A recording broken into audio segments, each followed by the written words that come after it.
नमस्कार। आइए बात करता हूँ सबसे पहले कनिष्ठा उंगली के बारे में। कनिष्ठा उंगली ज्ञान की उंगली, और ज्ञान की उंगली पहुँच गई सूर्य के पहले पर्व तक। यानी कुल मिलाकर के बुद्धि की कोई कमी नहीं, भाषा शैली की कोई कमी नहीं, याददाश्त की कोई कमी नहीं इस उंगली के अंदर। यहाँ थोड़ा सा व्यावहारिक पर्व पर एक कट का निशान है। यानी जब इस प्रकार का व्यावहारिक पर्व पर थोड़ा कट का निशान हो तो कुल मिलाकर के अपनी भाषा शैली पर नियंत्रण रखना चाहिए किसी से व्यवहार करते समय। इसके अलावा जो नीचे वाली दो माइनस मार्किंग है ये वर्तमान की बाधाओं के रूप में है, बाकी कुछ भी नहीं है। अब बात करता हूँ यहाँ पर सूर्य की उंगली के बारे में। यश और मान सम्मान के लिए जाने वाली ये सूर्य की उंगली आपके पास में है, और इस पर यदि मैं देखता हूँ तो इसके भी सेकंड पर्व पर कुछ छोटी सी ये रेखाएं हैं। देखिए जब ये इस तरह की रेखाएं होती है इसके कई फल होते हैं। नंबर एक, या तो ऐसा होता है कि व्यक्ति विदेश में जाए तो उसका वहाँ पेट खराब रहने लगे, या ऐसा होता है कि दिमाग के अंदर, क्योंकि व्यवहारिक पर्व है, कुछ एग्रेशन, कुछ क्रोध जैसा रहता है। साथ ही साथ यदि ऐसा नहीं होता तो कभी कभी ऐसा भी होता है कि आँखों का जो नंबर है वो थोड़ा सा बढ़ जाता है। तो थोड़ा सा बस इसी तरह का है, कोई बहुत बड़ा कोई बुराई का संकेत यहाँ पर हाथ के अंदर नज़र नहीं आ रहा। और यदि ये यहाँ पर रेखा पक्की बन गई इस जगह पर, ये अंगूठी का निशान है नीचे की तरफ, ये किसी उसका नहीं है, ठीक है। अब बात करता हूँ यहाँ पर मैं सीधा आपकी यहाँ पर शनि की उंगली की, यानी शनि की उंगली जो भाग्य के लिए और साथ ही साथ देखी जाती है यहाँ पर धन पर ग्रहण के लिए, और कुल मिलाकर देखी जाती है अच्छे स्वास्थ्य के लिए। यहाँ पर देखने में लगता है कि जो आपका यहाँ ये तो अंगूठा है आपका, बाद में बताऊंगा इसके बारे में। तो ये मध्यमा उंगली के राइट हैंड में है। चलिए पहले मैं देखता हूँ उधर, सूर्य की उंगली को देख रहे थे हम, तो उसके बाद हम शनि की उंगली को देख रहे थे। तो ये यहाँ पर मैं बता रहा था, इसको पहले कट पर थोड़ा मानसिक टेंशन के लिए कह सकते हैं, इस तरह अगर दिखाई देता है। और साथ ही साथ नीचे थोड़े से स्क्रैचेस है, यानी आपके धन पर वर्तमान में कुछ ग्रहण लगा हुआ है, यानी जुड़ा हुआ धन कुछ खर्च हो रहा है। तो मैं बात कर रहा था मध्यम उंगली के, आप जो बता रहे थे मुझको इन चिन्हों के बारे में, तो मैं आपको चिन्हों को देख लेता हूँ, दोबारा से बताता हूँ उसका फल। ये मध्यमा उंगली आप बता रहे हैं कि मेरी ये मध्यमा उंगली है, और इसमें ये ब्रैकेट्स बना हुआ था। अब देखिए यहाँ शंकु होता है, यहाँ चक्र होता है, यहाँ पर टेंट के चिन्ह होते हैं, यहाँ पर खड़ी रेखाएं होती हैं, आड़ी रेखाएं होती हैं, तो चक्र होता है, तो कुल मिलाकर शंख होता है, इस तरह के चिन्ह होते हैं। लेकिन ये चिन्ह किसी के निशान उंगलियों पर करोड़ों अरबों लोगों की रेखा पर जाके मिलता है। ये है ब्रैकेट्स। और चतुर्भुज का हस्त विज्ञान के अंदर मतलब होता है कि यदि किसी की हस्तरेखा पर, यदि धन पर्व पर, धन की उंगली पर यदि चतुर्भुज बन जाए प्रथम पर्व पर, तो इसका मतलब है कि ईश्वर उसे बहुत सारी संपत्ति देने वाला है। पैतृक भी देगा, पैतृक संपत्ति भी देगा, साथ ही साथ स्वयं भी व्यक्ति जीवन के अंदर काफ़ी सारा धन नगद के रूप में, प्रॉपर्टी के रूप में एकत्रित कर पाएगा। इसका इस प्रकार से फल जाना जाता है। अब बात करते हैं यहाँ पर, तो अभी आपका खर्च लगा हुआ है, बता चुका हूँ मैं। बृहस्पति की उंगली के बारे में बहुत मोटा सा से सूत्र है, बृहस्पति की उंगली, और यहाँ पर थोड़ी प्रतीरित है, यानी कुल मिलाकर कह सकते हैं थोड़ा पत्नी से जैसी स्थितियों को मन के अंदर कंठा रहती है कि पत्नी से रहती तो ज़्यादा अच्छा स्थिति मेरी सही रहती, साथ ही साथ पत्नी से खराब संबंधों के लिए दर्शाने वाली ये रेखाएं भी। अब बात करते हैं यहाँ पर आपकी सीधा सीधा बुद्ध पर्वत के बारे में। बुद्ध का पर्वत, और यहाँ पर बुद्ध पर्वत पर रेखाएं जा रही हैं दूर स्थान से निकल करके, देश में भी कमाए, विदेश में भी कमाए, संतान से भी कमाए, संतान का सहयोग भी मिले, यानी इस प्रकार की स्थितियों को बुद्ध का पर्वत यहाँ पर दिखलाता है। अब बात करता हूँ मैं यहाँ पर आपके सीधा सीधा सूर्य पर्व की। सूर्य का पर्व बेहतरीन ट्रायंगल बना यहाँ पर, और इससे एक सीधी रेखा जाकर ऊपर भी खड़ी हुई, यानी ऐसा व्यक्ति अपने जीवन में यदि चाहता, और एक साइड में मछली भी बन गई, तो अपने जीवन में यदि आप व्यक्ति चाहता तो निश्चित रूप से वो व्यक्ति सरकारी नौकरी का अगर प्रयास करता तो उसे 100% सरकारी नौकरी मिल जाती। लेकिन अच्छी जॉब मिलने के कारण या किस कारण से आपने सरकारी नौकरी कभी कभी लेकर त्याग भी देता है व्यक्ति, त्याग दी हो या आपने ली ना हो। अब बात करते हैं शनि की उंगली के। शनि की उंगली के नीचे जा कर के यहाँ वी का चिन्ह बन गया। उधर दूसरी रेखाओं से भी देखूं तो यहाँ भी 2 खड़ी और रेखाएं यहाँ पर मिल गई, यानी कि जीवन के अंत चरण पर इसको बोलते हैं करोड़ोपति योग, यानी कि करोड़ों करोड़ों की संपत्ति आपके पास में होगी, अरबपति में नहीं। अब बात करते हैं इसके बाद में हम आपके यहाँ पर बृहस्पति के पर्व की। ये बृहस्पति का पर्व, फिर यहाँ पर एक ब्रैकेट बन गया। बृहस्पति के पर्व पर अगर किसी प्रकार के चतुर्भुज बन जाते हैं तो वे व्यक्ति के जीवन के अंदर उसे कई कई संपत्तियों के मालिक बना देते हैं, साथ ही साथ विवाह भी अवश्य होता है और आपके हिसाब से यहाँ पर संतान भी अवश्य मिलनी चाहिए। अब बात करूँगा मैं आपकी हृदय रेखा की। हृदय रेखा सबसे ज़्यादा पीड़ित है आपके हाथ के अंदर, टूटती है, ब्रेक होती है, टूटती है, ब्रेक होती है, यानी कि यहाँ मन से संतुष्ट नहीं, मन के अंदर कुछ ना कुछ पीड़ा हमेशा बनी रहती है, स्वास्थ्य कुछ थोड़ा बहुत कहीं ना कहीं प्रभावित रहता है और सबसे आगे जो ऊपर कहा जाता है इसे बोलते हैं हृदयांगिनी रेखा। इसे कहते हैं हृदय से संबंधित जुड़े हुए लोगों की रेखा, और ये पूरी की पूरी प्रताड़ित, यानी कि संतान से भी सहयोग नहीं मिले, साथ ही पत्नी से सहयोग न मिले, ये इस प्रकार की हृदय में पीड़ा आपके विराजमान रहती है, इसको दर्शाने वाली आपकी हृदय रेखा है। अब बात करता हूँ मैं यहाँ पर आपके मंगल के पर्व की।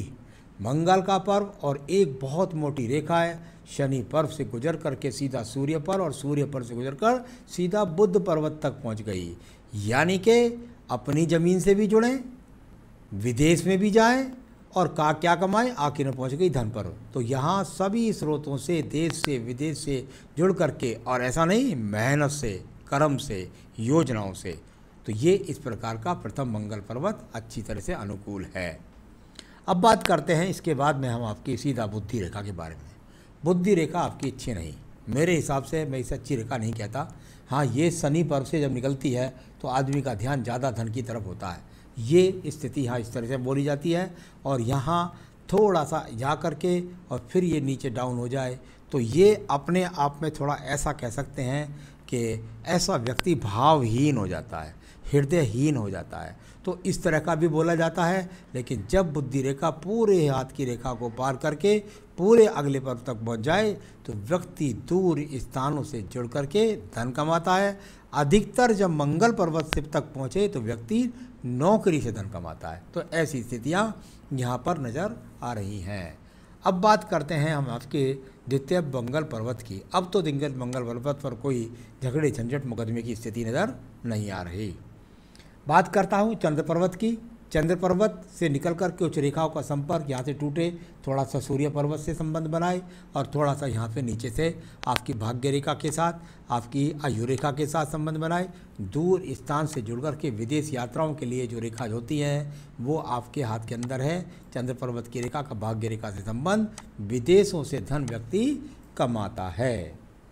अब बात करते हैं यहाँ पर आपकी ये जो आप व्यापारिक रेखा समझ रहे हैं, ये व्यापारिक रेखा नहीं है, ये यहाँ पर वो रेखा है जो टूट टूट कर चलती है।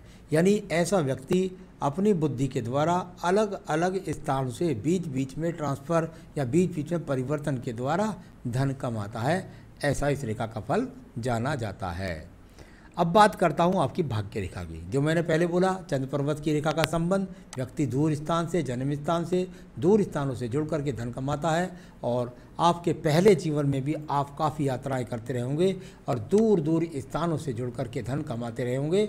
और ये जीवन, ये रेखा, भाग्य रेखा जीवन के अंतिम चरण तक पहुँच रही है। तो ये वो हो गया। और जो वर्तमान की स्थिति में कट है वो 53वें वर्ष में लगा हुआ ये वाला कट, इसकी वजह से आपके जीवन में अप डाउन जो भी आया है। चलिए उसकी बात करूंगा आपके सवालों से। अब बात करते हैं यहाँ पर हम सीधा आपके यहाँ शुक्र पर्व के बारे में। शुक्र पर्वत संसाधनों के लिए जाना जाता है। इसमें क्रॉस के चिन्ह भी हैं, इसमें थोड़ी सी पीड़ा भी है। यानी कुल मिलाकर सब कुछ होने के बाद भी घर में मन ना लगना, घर का सुख ना मिलना या पत्नी का सुख ना मिलना, इस प्रकार की पीड़ा को दिखलाता हुआ ये आपका शुक्र पर्व है। संतान रेखाएं देखता हूं तो आपके हाथ से तो लगती है मुझे 2 से 3 संतान रेखाएं, बाकी पत्नी के हाथ से ये पता लगता है।